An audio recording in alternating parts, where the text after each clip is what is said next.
Hey everyone, welcome back to Beauty School Bobbi. Today I'm here with my friend and very special guest, Evan Silver. Hey! Evan, thank you so much for being here. Well, thanks for waiting on me. I got stuck in traffic, but I made it. So thanks for having me. That's all that matters. And thanks to all the production crew because they waited around. So this you got is a when great it was team. meant to happen. Our interview, had we done it at 1 o'clock, would have been terrible. This is going to be a good interview. Yes. This will be the good one, Yes. so it's worth it.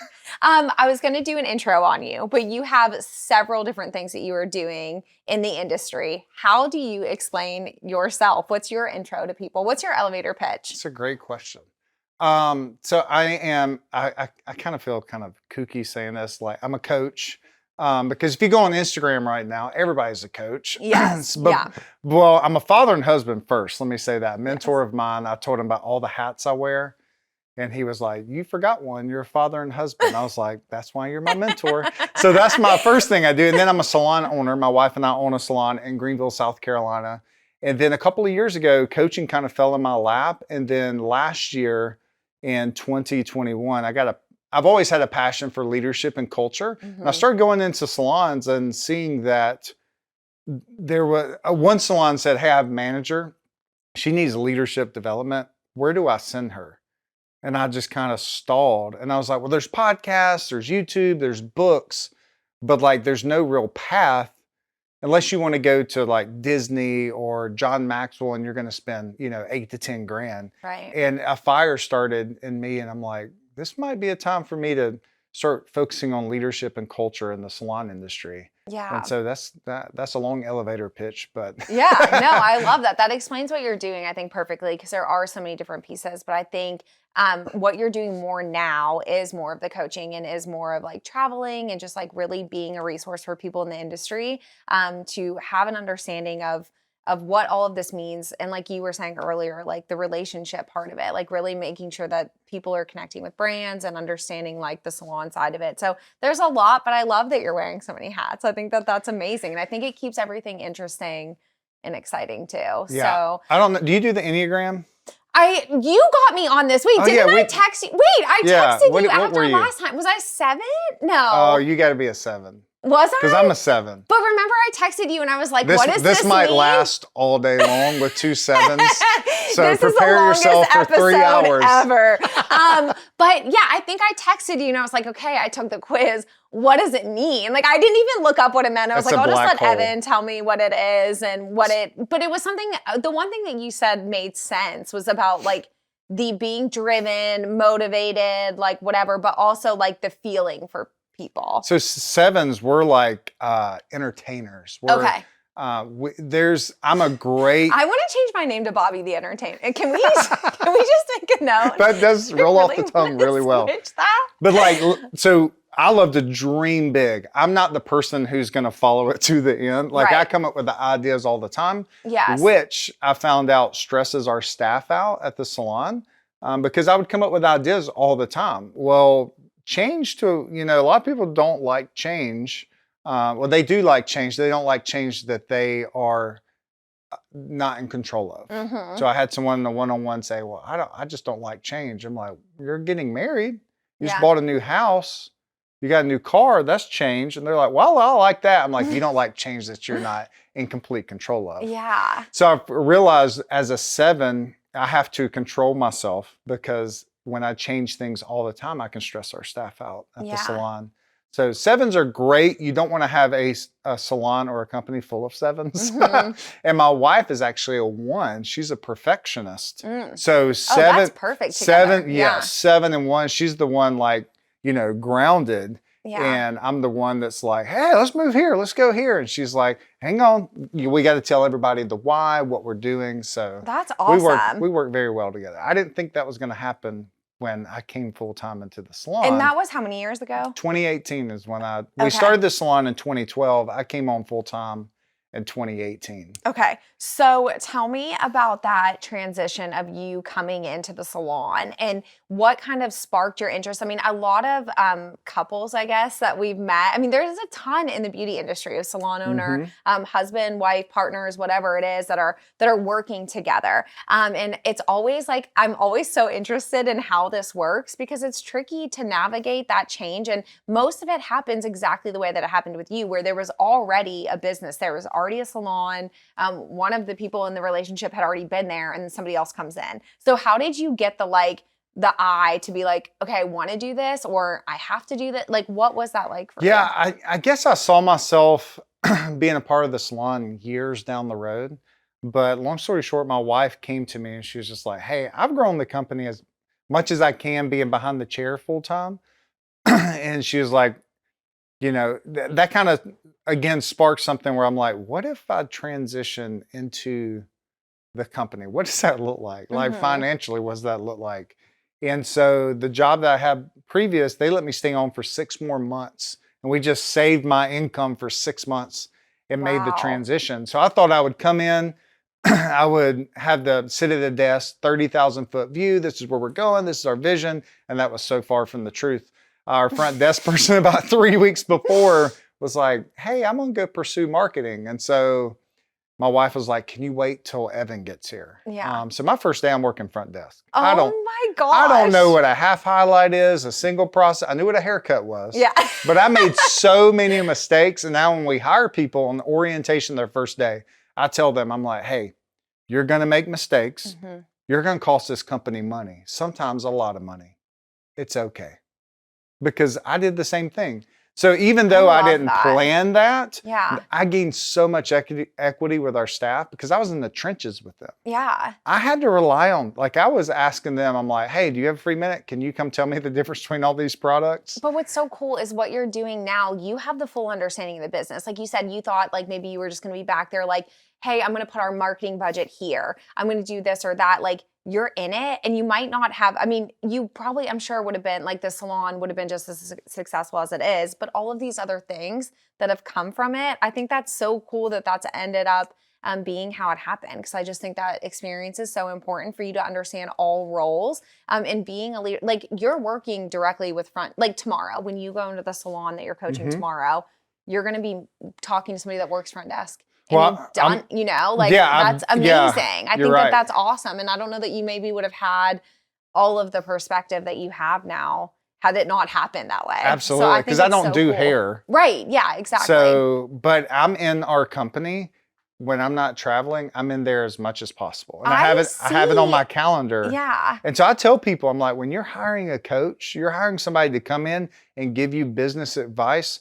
First off, you need to make sure that they're involved in their company. Right. Second thing is I tell the people, I'm like, if you're thinking about bringing me on as a coach, you need to go on Instagram, find out who works in our company and message them and say, hey, I'm looking to bring Evan on. Does he live out what he teaches in the salon? And so that's the integrity part. Because there's times where I'm like, I have to shift what I'm teaching because I'm like, you know what? I don't fully live that out. So I can't teach that. And so integrity is a huge thing for me. And that is like 100% what makes you different. I honestly think that just being like that aware of it is going to keep you accountable for sure, not only with your staff, but to everybody that you're visiting. I think with your staff, that's so important to be like, listen, I trust you. And if they reach out, like tell them how it is. Tell and them that's the truth. So awesome. I don't know that there's a lot of people that have that mindset. So I think that that's something that's so important. And even if there is somebody that's in the industry, even just like esthetician or stylist, whatever, I think that's an important message for them too. You don't have to be a salon owner to have that scope on you. Like make sure that you're operating in a way that when your clients say, hey, you know, she does X, Y, Z, like that's upheld. And it's not just on social media or just what they're going to see, you know, when they see you out and like that's really what it is. So I think that that's awesome. That's so cool. So now you've been in the salon for a little bit. Now you're traveling, but you're there. How is everything going in the salon? Like, do you love that you made this decision to come into the salon? Like, do you love going in there? And I love it because I was at an organization that was very heavy on leadership and culture. And I guess being in that environment, I was like, oh, I thought that was normal. Mm-hmm. But now I'm realizing and talking to my friends like are in real estate and all this stuff, they're like, leadership and culture, like every industry needs it. Yes, And so absolutely. I love teaching leadership. I love teaching culture. I'm in the salon tomorrow doing a vision day where we're talking about why do you exist? Mm-hmm. Like, why? It's not because there's a lack of salons. Yeah, for sure. Why do you get up? It's got to be more than just to do hair or nails or massages. Like, there's got to be a why of you wake up every morning and unlock the door. And what I love is the salons I've been doing this with. The one I'm doing tomorrow, I think there's going to be 35 people there, which is way more than what I'm accustomed. Like, I like to have like the key people in the company there, Right, but yeah. we're going to try it tomorrow. Yeah. But everybody in that great. room, I don't think they're going to understand how pivotal. What? Pivotal. Pivot. Say it for me. Pivotal. There you go. Don't edit that out. How that is, because companies don't do that. Right. They don't bring everyone in and be like, you're going to get to say a say-so of why we exist and where we're going, why we're going there, and what's it going to be once we get there. Yeah, for sure. And I think especially over the shift that we've seen and the shift that's happening in the industry, which I know I've talked to you a lot about. I know we're going to talk about it when you come to the beauty school. I mean, there's an obvious change in the industry. And I think right now we're all just kind of riding it out, seeing where it all lands, seeing what is happening and what we're going to do with that growth, number one. I mean, there's just been, and I see it on the side of the beauty school, obviously. I'm seeing so many more people coming into it. I'm seeing so many people wanting to be in this industry. What do we do with all these people? So there's a lot changing. I think this is the perfect time for you to be in the industry. This is when we need you and more people like you kind of guiding it. Because like you said, I definitely catch myself a lot being like, okay, we're all going, we're going here, we're doing this, I want to do, but like, okay, like rein it back in. We've got to regroup and make sure that like this step is leading to this step and getting there. So I think that it's so important that you do that. What's your why? What's my why? What's your why? Like, do you talk about this when you go into salons? Like, I mean, I know you're working on their whys and all that stuff, right. But my why personally is to find the potential in people that they don't even see yet and pull that out of them. Yeah. So that's why in our company, we only hire people right out of cosmetology school. Yeah. And I love it because they come in and they don't even see where they could be in 5 years. They're just focused on, I need to learn a skill or I need to build up my books. And it's just like, I see you like in 5 years being so successful, and successful means different things to different people. Right. And so you got to find that out with everyone that's in your company of what that is. If that's time with the family, if that's time like money so you can go travel, finding out that success, whatever that is. But yeah, that's the why for me, the why for our company that our team came up with is to impact people through beauty. So just as simple as that. And you said your team came up with. So this was something that you guys all decided together. What did the culture of the salon look like when you came in versus what it is today? Is it more of that? Is it more of a group? We're figuring this out together. Is that the difference and kind of change that you brought in, or what is the difference? The brains behind the operation is my wife. Right, yes. She did. We know, Evan. Yeah. We know she's the brains, okay? Cat's out of the bag. Cat's out of the bag. She did such a phenomenal job. I say she did. She's doing such a phenomenal job. When I came in, I'm like, who did that? She's like, well, I did that. I'm like, well, who did that? She's like, me. I was like, who did this? She's like, me. She was over all the hiring, all the firing. She was over all the meetings. I was like, oh my gosh, I don't know if I would have lasted that long. So did you know that she was doing all of this before No, you came I didn't have in? a clue. You had no idea. She would come home and be like, oh my gosh, I didn't have a lunch. I'm like, well, you're in control of your schedule. Why didn't you have a lunch? Whoa, okay, wait. I know what you're thinking. I was naive. I didn't know. Here's the hate comments just flowing. No, I'm just kidding. Do you have sponsors for this show? We do, actually. Hey, let's take a second to hear from our sponsors. The Beauty School Bobbi podcast is brought to you by Tennessee School of Beauty, the leader in cosmetology education since 1930. As one of the first nationally accredited cosmetology schools in the nation, TSB has been recognized by Modern Salon as one of the top 10 beauty schools in America and voted the top cosmetology school in East Tennessee for 28 consecutive years, offering programs in cosmetology, aesthetics, medical aesthetics, and makeup through MUD as MUD's first standalone satellite location in the United States. TSB has over 20,000 graduates and specializes in helping graduates open their own salons. Financial aid is available to those who qualify, and there's no additional charge for out-of-state tuition. So come see me to start your career in the beauty industry at Tennessee School of Beauty today. Thank you so much for all of our sponsors, and we are back with Evan. So Evan, we were talking about you coming into the salon and what that looked like for you and the misconceptions that you even had of your wife and what she was doing in the industry as a salon owner, which I love that we can talk about that because I think that that's one of my passions. You know, my why is changing the, vision of the beauty industry and the way that people from the outside see the beauty industry. You know, when I came into it, it was the exact same thing as you. Like, I went into beauty school and I was like, what in the world? Like, these girls and boys, these students are unbelievably smart and so talented and people just have no idea. They go see them, they sit in their chair, they trust them with their hair, but like, they have no clue what is going on. So I love that that's the experience that you had. And I'm sure your wife was like so grateful for you to see that. I definitely think that there's a lot of people out there, especially in this industry, that are like, you just don't know how hard I'm working. You know, like people think it's so easy. We make it look so easy, you know? And so I love that you had that response and that reaction. So I'm sure it just like meant the world to her. Yeah, it was very eye-opening when I got in the salon because I'm like, wow, this is fast-paced. Like, you guys don't have time to sit down. They're like, can you tell our husbands that? Yeah, exactly. But I came in, I took over the front desk, the guest experience, a lot of the meetings. I took over hiring and recruiting. How did the staff feel when you came in? Oh, this is something we tell couples all the time, is when I came in, the staff thought I was the greatest thing. Like, and so my wife, when we talk to, because there'll be couples reach out and like, hey, like, think about bringing my husband on or my wife on. What's some advice? And my wife's like, you've got to be okay with your staff thinking your spouse coming in is the best thing. Because we went through a time where my wife she was like, hey, we talked about it. And she was just like, hey, can I just be honest with you? Like, I've been doing this for so many years and you come in and now here you are traveling around. Yeah. And we talked through that. And so she was very authentic during that time. And I think it was like a few days later, she's like, hey, I'm over it. Like I don't want to travel. I need to be here with the kids.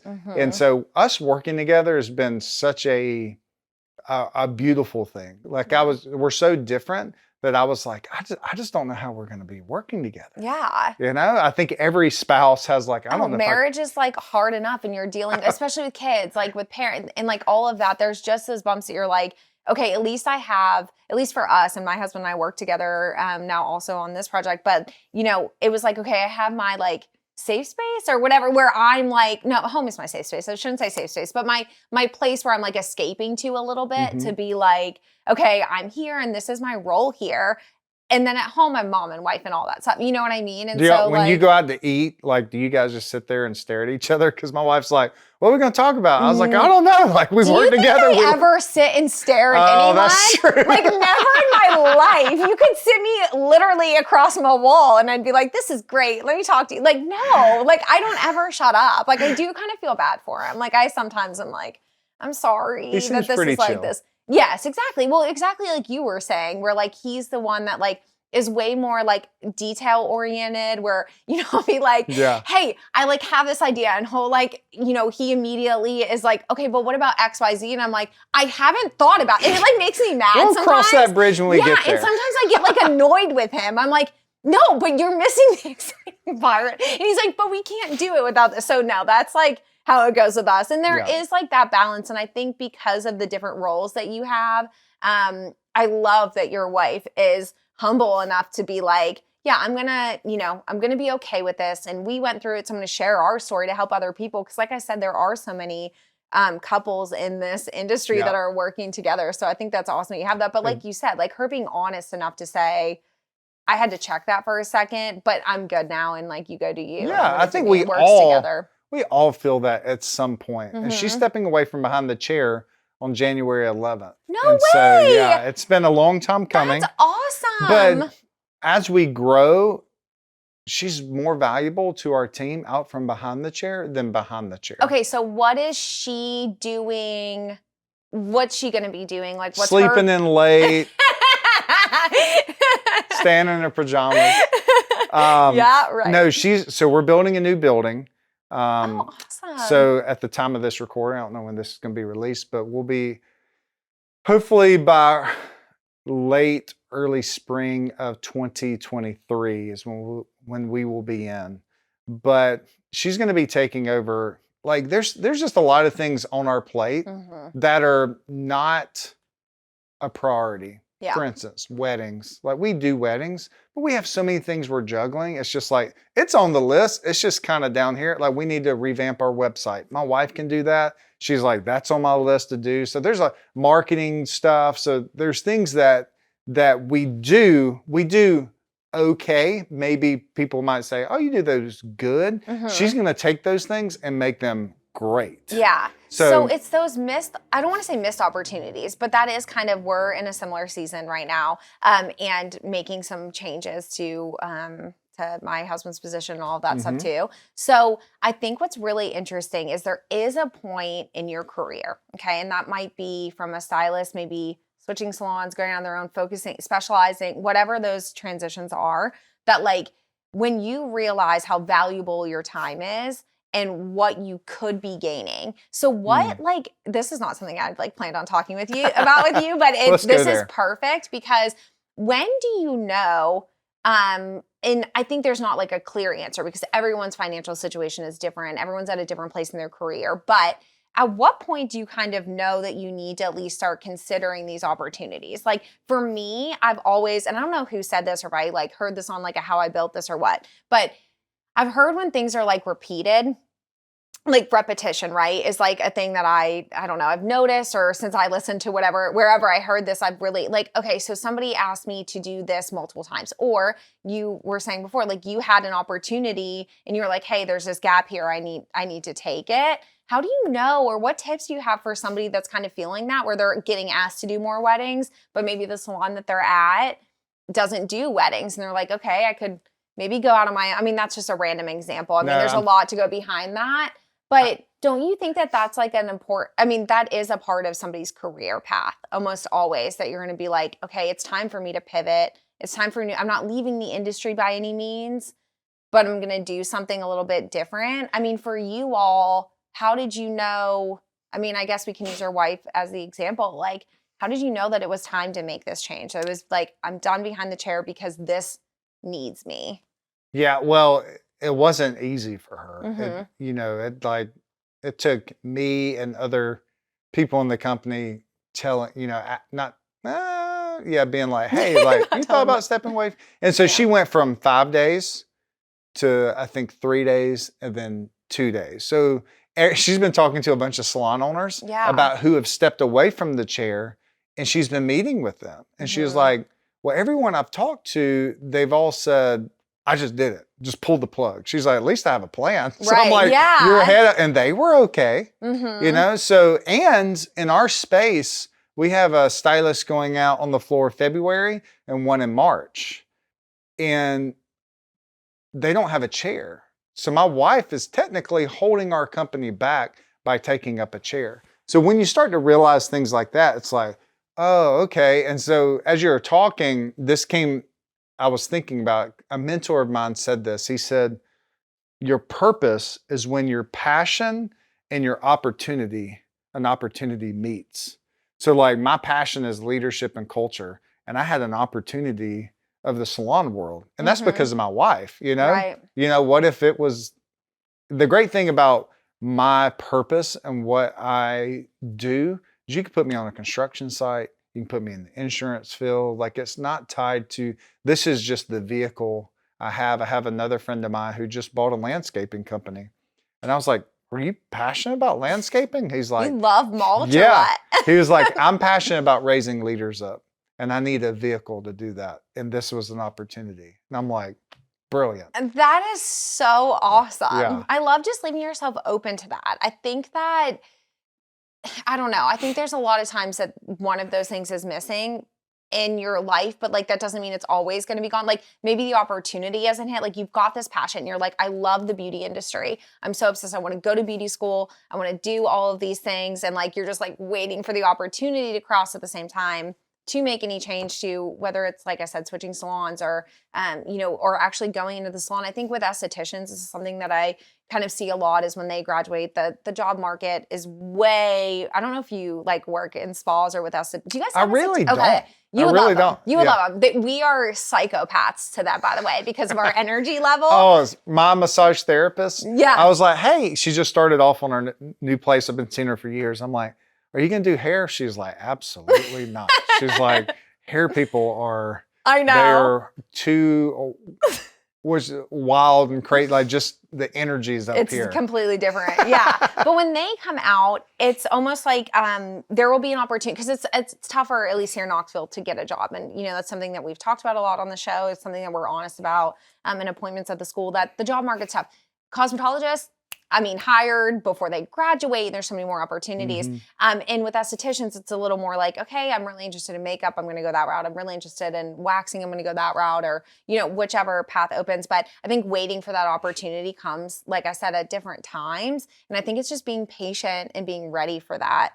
And so I think that that's an important thing to remember too, is like, you might not be, you're in the industry and maybe you're feeling like, okay, I've been in this for like a little bit and it's just not, I'm drained, I'm exhausted and whatever, like maybe that opportunity is coming, or maybe you need to kind of seek that opportunity out and really find like. Well, it's going back to what we were talking about earlier with the vision. Mm-hmm. Like, what's the vision of the company? I use this example in my workshop. If somebody came to me and said, hey, Evan, we could sell coffee right outside the salon, we can make tons of money. Like the profit margin is ridiculous. Mm-hmm. I would look back and I'm like, does that impact people through beauty?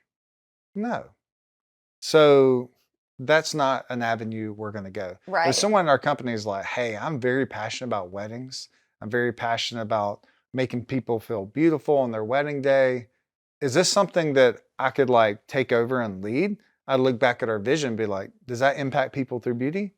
Yes. Yeah. So I think someone who's wrestling with that, I would make sure that I'm in the right place that has that avenue of. And we're the type of company where it's like, if it's fitting in the vision, and like we had someone want to do lashes. Mm-hmm. I don't know jack about lashes, Mm-hmm. nor did my wife. Yeah. But she was like, hey, I'm going to go get certified. I'm going to go do all this stuff. We're like, does it fit under our vision? Absolutely. Go do it. So we closed off our waiting area, made it a lash lounge, and she basically runs that lash area. That's like, awesome. I've been in there to see her do the staff's lashes, and I'm like, that would drive me bonkers. Yeah. I would sit there and shake. I can't. Like, I cannot. And I can't even, like, go get it done because I'm like, I can't lay there that long. Like, they would be like, please shut up. They'd have to, like, sedate They'd be like, me. quit They'd be like, talking, seriously, please. here's your pill, go to sleep.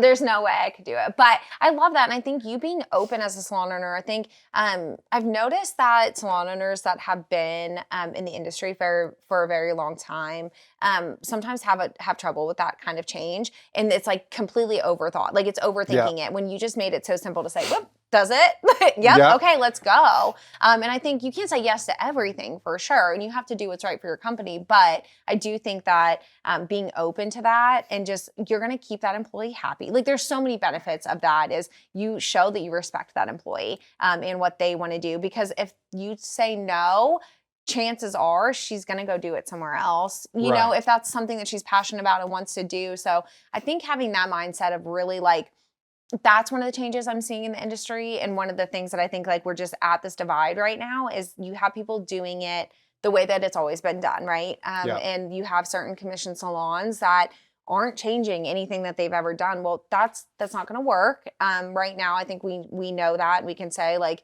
doing it the way that's always been done is just not, we're not there anymore, And so you've got to give a little bit. And I think that what I love about you doing that is it's something little. It's something that benefits you. It's something that's good for the salon too. But what it does for that stylist or that person that wanted to do this is probably something that like, I don't even know if you know the impact, like I don't know if she's ever voiced that. And they have more buy-in in the company. Mm-hmm. Like who doesn't want their voice heard in their company? Right, exactly. And that's one thing that we try to do in our company every day. We communicate daily, weekly, monthly. We have monthly one-on-ones. So like we do company evals, they do self evals. So we're constantly, we feel like that we have a great pulse on our company. Mm-hmm. And if anybody wants to speak up, well, they can speak up. Like there was, I remember one-on-one where she came in there and she was like so nervous and she was like, and I was like, hey, what's on your mind? She's like, well, I'm just going to go out and say it. Can I drop a Thursday evening? Yeah, drop Thursday evening. She was like, I was like, have you been worried about this? She's like, yes. And I was like, yeah, like don't be stressing over this stuff. You Yeah. can do, because our vision for our staff is for them to win at home before they win at work, which sounds beautiful, right? It looks Yeah. great up on a wall, but Mm-hmm. it's tough as a leader when you're trying to run a business and then somebody's asking for a Thursday night off, Mm-hmm. but you got to go back to your why. What's our vision? Is this going to help her win at home? Absolutely. Yeah. So let's get you winning at home, because if they're not winning at home, they're not going to win at work. Yeah. And so that's where you have to get personal. I hear salon owners say, or just people in general, hey, leave your personal things at the door. I'm like, I know what you mean by that, but basically what you're saying is, I don't care what's going on in your personal life. I need your performance. Mm-hmm. And there's such a more beautiful way to say that. Yeah. Like, hey, bring it in the office. Let's talk about it. Mm-hmm. But let's not take it out on the floor, Right. for the guests. Yeah. So there's multiple ways. And when you start caring for people and their voice is heard, Mm-hmm. you start to get a beautiful representation of your company, who it is, and the guests start seeing it. Yeah. And when the guests start seeing it, they're just like, wow, this is different than the other places I've been. Yeah. It's like they see teamwork, they see people smiling, they see people engaging in a conversation that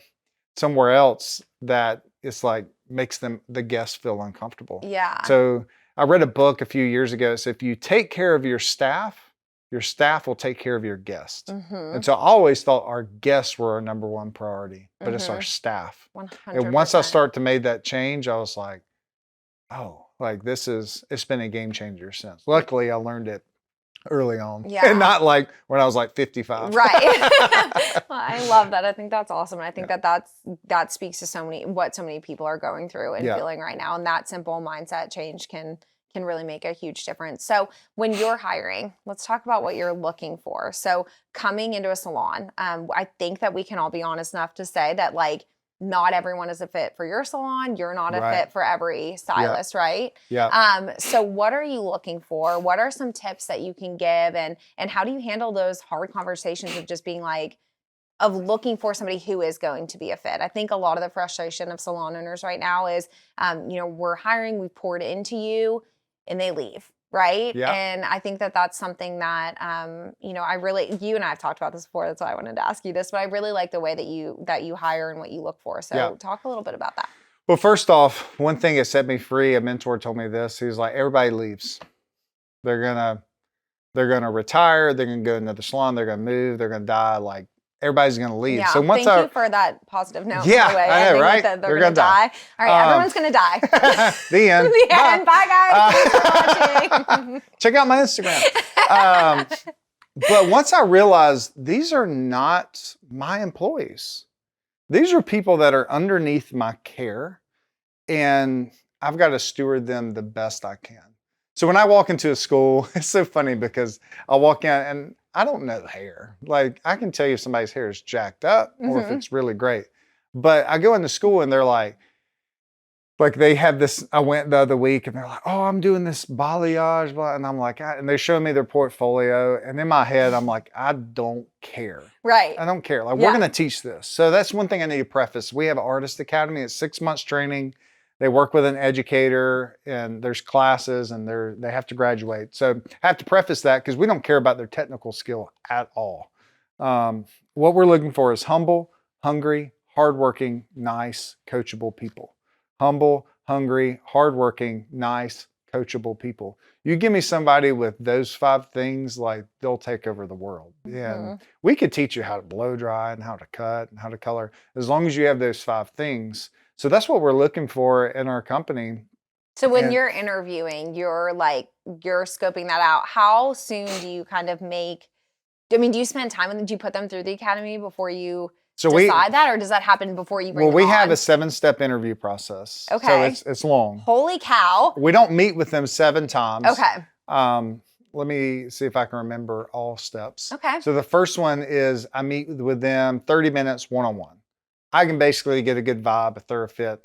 During that time, I'm like, hey, where do you see yourself? And, like they don't, it's crazy to me how people don't do research on our company before they interview. Yeah. I'm like, they're like, oh, especially when you have so much information out there about your company. I feel like that's the other thing too. Yeah. It's not like you just started an Instagram yesterday, Right. Another thing that blows my mind is they're like, I want to do commission, then booth rent. And I'm like, well, we don't do, why would you say that? They say that in the Oh yeah. They're like, I'm like, where do you see yourself in 5 years? They're like, oh, I want to own a salon. I'm like, okay, I love your passion. Is that an immediate no for you? No, it's not. Because my wife wanted to own her own salon. You hit her up on the right day, she'll sell it to you. But I think there's that passion, but I think there's a lot of things that they don't see. Right. And we're maybe a little too transparent with our employees. I don't know if that's possible. I feel like that's exactly what I want you to be as honest with me as possible. Well, for our building that we're building, we've done like 5 or 6 scenarios. And I'm like, we probably should have let them in like near the end. Because they probably don't think this thing is going to be built. Right. They're probably going to walk in on the first day and be like, is this ours? I'm not sure. So the first interview is just me and them. I get a good vibe if I'm like, yeah, I like this person. They probably fit our culture. Second one is a group interview. So we have a lead team in our company. So I like to have one of our lead team people in that interview, as well as other people that want to be a part of the interview process. The third one is we do a shadow day. I told you I'm stretching myself here. The fourth one, we check their references, which is usually turns out pretty well. Mm-hmm. I did have one, I called the salon owner and I knew him. He said, you will make one of your biggest business mistakes if you hire them. I was like, oh my gosh. I'm glad I called. Yes. I know, because usually you put down people that you know are going to say nice things, right? Dave Ramsey. Isn't that what we're doing? Dave Ramsey, I thought that's what we were doing. Dave Ramsey, he's like, check for references because he's like, hopefully they'll put down people that will say great things. But if they don't, then that's a big sign. Yeah. If you don't do that and you left somewhere thinking that you were fine and you weren't, then that's something that's okay. Then we do an Enneagram test to kind of see their personality, who we're going to match them up with as an educator. Wait, was I in the process? Yeah. Is that why you told me to do that? Yeah, you didn't make it all the way through. You didn't make it all the way through. And then we do, I think that's 6. Oh, we give them a job description to let them see what the job description is. And the 7th one's my favorite. We do dinner with them and their spouse if they have one. And so that's more of like, hey, this is our culture, this is our vibe. And I'm also seeing how they treat the waiter or waitress, how they, with their spouse, see if they're married to crazy or not. Yeah. So there's a lot of things. And I think we've only been to the dinner twice and not hired them. Okay. So it's a very lengthy, it's not like you're looking for a position next week, you're going to get hired. I mean, that's incredible because I think most places that we've even traveled recently, everyone's just hiring. Everyone's hiring, come on in. I feel like that's a mistake. I don't think, obviously, if there's clear signs that something's wrong or if it's not a good fit, I don't think they are, but everyone is in such need of stylists. So how often are you hiring? How often are you bringing somebody new on? All the time. Okay. We just hired a guy, the first guy in our company. And fun. He's probably not going to get licensed because he's been graduated. Probably not going to get licensed till late November. But we're just like, this guy's an all-star. We got to get him on the team. So you're not like, let's fast track this. Let's get you in. You understand. No, you don't. No, don't fast track. I've done that. I've wanted to do that twice. But don't you think that that's what's happening? When you're. Oh yeah, you can breathe. Yeah. Oh, you got a pulse. Get in. Yeah. I'm just like, we were doing that. I'll be honest. I'm super transparent. I took pride in, we were hiring 5 people at a time. And I was just like, yeah, we're growing. Get them in. Let's go. Yeah. It almost destroyed our culture. Yeah. And we were getting our company eval back and people were like, hey, I feel like we're making bad hires. And it's just like, oh, so we just kind of pause. And the great thing, if you stick to the process of the 7 steps, the great thing is nobody says, Bobbi, you made a bad hire, because everybody was involved. Like they came for a shadow day, their group interview, that dinner. Like there was Yeah.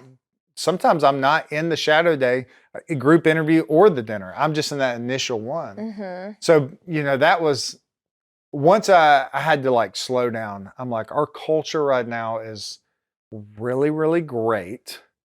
I'd rather have, I guess let's back up. Like if you're sitting there in your salon owner and you're like, I need to grow. I'd first look at why. Why do you exist? Back to the vision. Mm-hmm. And then you got to bring people in that fit that vision. Yeah. Another thing I'm going to work on tomorrow is the staff core values. Like, what do you value in your staff? Like, and the great thing is when you hire or let people go, I look at the core values and I'm just like, hey, these are the core values. It's not, Bobbi, I love you. I think you're great. I want you to succeed. But right now, you're not pursuing our core values. And so we're going to meet weekly, or maybe Mhm. this is the end of the road where you're not going to be employed here anymore. Yeah. But it takes what I feel out. Mm-hmm. So the staff core values, and then I only teach like, let's just have 3. Yeah. You're not going to remember Like more than make it 3. easy. Yeah. We're not going to get to the 7 steps, okay? Right, yeah. If you got Remember like this. 10 core values, I'm like, Yeah. you can't recite those back to me if you tried. Yeah. I've had a lot of conversations with you, and you said a lot of things that have stuck with me, but I think that the message that like I want to get out from you is what we just talked about. I think that that's the most valuable. I think the most people salon owners need to hear exactly what you just said. I think that we just overcorrected. I think that we've just, come on, get in, let's go. Like, just like take them through. Well, then you end up miserable. Your staff's miserable. You lose good people because of those things. So I think, and I don't know if it's just, who we've kind of been around, or just like, traveling so much, I've seen that this is just such a common thing. Yeah, in well, salons we right now. we don't have structures and systems Mhm. to handle that. Yeah. So like this table right here, can they see this table on camera? Yes, no? No. Okay. There's a table here. Pretend there's a table in front All of right, us. so think, for instance, if I had a table that was this big, and I took a jar of Skittles, which represents staff, guests, all that, and I Mhm. poured it on the table, well, they're going to fall off the table, right? Mhm. That table represents leadership. Well, you don't have the leadership to handle the people coming in, Right. or the systems and structure. But if we went over to a large dining table and I dumped those Skittles, they would stay on the table. Mhm. And so before you think about, I need more people in my salon, I think we need to pause and say, okay, I need to develop myself as a leader. And that might be is coordinated financially, because sometimes salon owners can't step Right. back from the chair. Yes, right. It's like my money, I mean, only 5% of salons are profitable. Mhm. So a lot of that income's going right back into the business. Right. But I think that's where I help when I came into the salon, is like getting structures, getting systems where it can operate and click, where Mhm. when my wife and I are not in the salon, everybody knows. So like I created a staff hub website, which is an internal website that has time off. Like if you need anything, if you missed the educational class, it'll be on there. If you need to know what our upcoming dates are, it's on there. The front desk schedule is on And there. you do your meetings. So weren't we talking about that last time? Like, don't you do meetings that are like virtual, but they can go back and watch them? Right. So like, whenever? we do weekly meetings. Yeah. And I record them on Sundays, and Yeah. they're scheduled to go out Monday at 10 a.m. So it's basically, here's our goal last week. This is what we did. And it goes. And you're not having them come in, right? No. Wasn't that the thing that you were trying to But like? trying to get everybody in, like with our split shifts and everything. Yeah. It's just too much. And I'm like, hey, would it serve you guys best if I just recorded one that was like 10 minutes long? They're like, Mhm. that'd be great. And we go over reviews, celebration, updates, the front desk schedule for the next 2 weeks. You know why? Because I would forget that we didn't have someone scheduled on Thursday evening. And I'm like, Evan. Yeah. So I'm like, I do that for myself. Yeah. I'm like, hey, here's the front desk schedule. We got such and such here and there. And we go Mhm. through it. And then we go through our promos every week. So usually by the second or third week, everybody knows our promos, because I've Mhm. talked about it for 8 weeks. So, this is our deep treatment that's on sale for the next 8 weeks. So it's just you can't over communicate. Mhm. Over communication is a myth. So Yeah. we communicate twice daily in a daily shift meeting. We communicate weekly in that meeting, and we communicate monthly as a team, and we communicate one-on-one each month. And the company eval in December, we scored a 7 out of a 10 on communication, which is a D. Yeah. And I'm like, holy crap. Yeah. Like, there's always room for improvement. But I'm Yeah. like, if we scored a 7 out of a 10, we're communicating that much. Yeah. What were we scoring before we did I all that, you know? know. So as the company grows, there's got to be structures and systems to uphold that. Yeah. When the salon was, 5 stylists, that was a whole different ball game than Right. it was when you have 22, 23 people Yeah. on staff. You got to have you got to have structures and systems. Yeah. So I know as you've grown, obviously that affects the number of stylists that you have or like what you need to make or what you're bringing in, all that stuff. The new space, is there a happy spot for you for number of employees that you have? Or are you just like, we're going as much as we can, as big as we can? Or are you like, we'll stop at this point? How do you think about that? It's a great question. So I was asked this question one time. The guy said, how big do you want to get, like grow? And I was like, first thing I was like, number wise. And I was like, I think I might limit myself if I say a number. So I sat down one night, my wife and we wrote out why we started Silver Salon. It's a paragraph. And it's basically like, we want to be a place where marriages thrive, where people can be professional, where we can all get along and be a positive environment, where we focus on leadership and culture. And it goes on and on and on. I was like, as many people that want to be a part of that is what we'll take.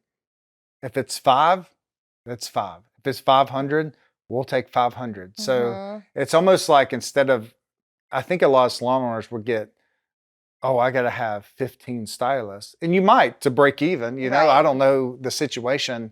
But if we could back up and say, this is what we're about, as many people want to be a part of that, then that's where we'll be. But you got to have the leaders. If we start another location, we're going to have to develop a leader inside the company, which we have a leadership development program. And we got to take that person and say, hey, Bobbi, you've been doing a phenomenal job. We're doing a location in Knoxville. Can you go lead that?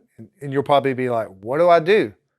Say, do for others as we've done for you, And that's an integrity part where it's like, I say that to our leaders because as we've grown in our company, we started a care chart.